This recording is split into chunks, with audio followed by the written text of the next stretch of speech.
Joining us on the phone right now on the Arise Exchange is Ebong Eka, business consultant, to talk a little bit about this from Washington, D.C., I believe. Ebong. Okay. I think we'll try to get back to Ebong a little bit later. Ebong, it's Andrew in New York. Are you there?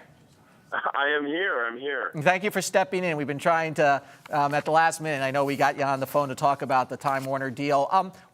Describe to me why you think these two companies needed to make a deal. Well, I think it's more Charter than it is Time Warner. You're noticing the subscriber numbers are starting to dwindle. And you see content providers like HBO creating HBO Go. Other people like Netflix they're actually growing at a great rate. And so Time Warner as well as Charter saw the writing on the wall. And one of the things that Charter was doing is they're trying to beef up their high margin internet businesses through consolidations and partnerships.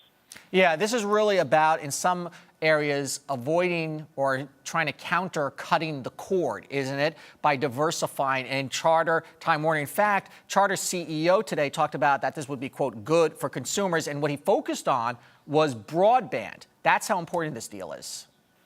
Exactly. People are getting Netflix via broadband. So one of the things that they're looking to do, they're thinking, you know what, we cannot compete necessarily on a content level. So one of the things we need to do is maybe shore up the information highway that a lot of these new systems and services are using, like Hulu and Amazon and Netflix. You're down in D.C., and of course, the big question is, why would the government approve this merger when it was pretty much going to reject the Comcast deal to take over Time Warner Cable?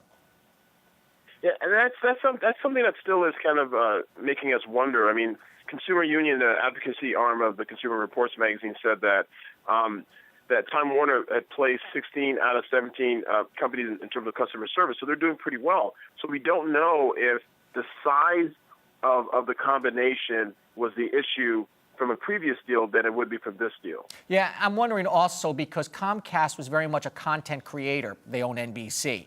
And there may have been some concern that creating a content creator and adding it to such a distributor would give them unnecessary and a large amount of power. In this case, neither Time Warner Cable nor Charter really produce any material. They're really distributors.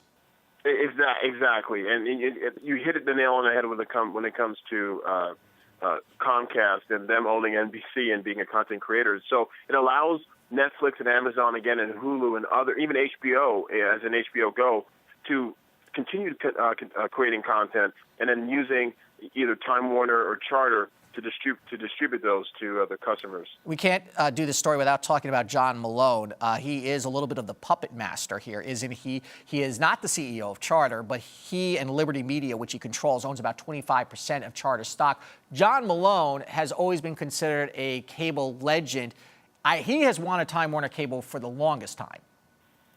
Yes, he has. I mean, we noticed several years ago that they tried to do the deal with Liberty, and now for a while he's fallen off as being, like you said, the cable mogul, the cable CEO, and so basically Liberty mixed out in this deal as a result of the increase in this.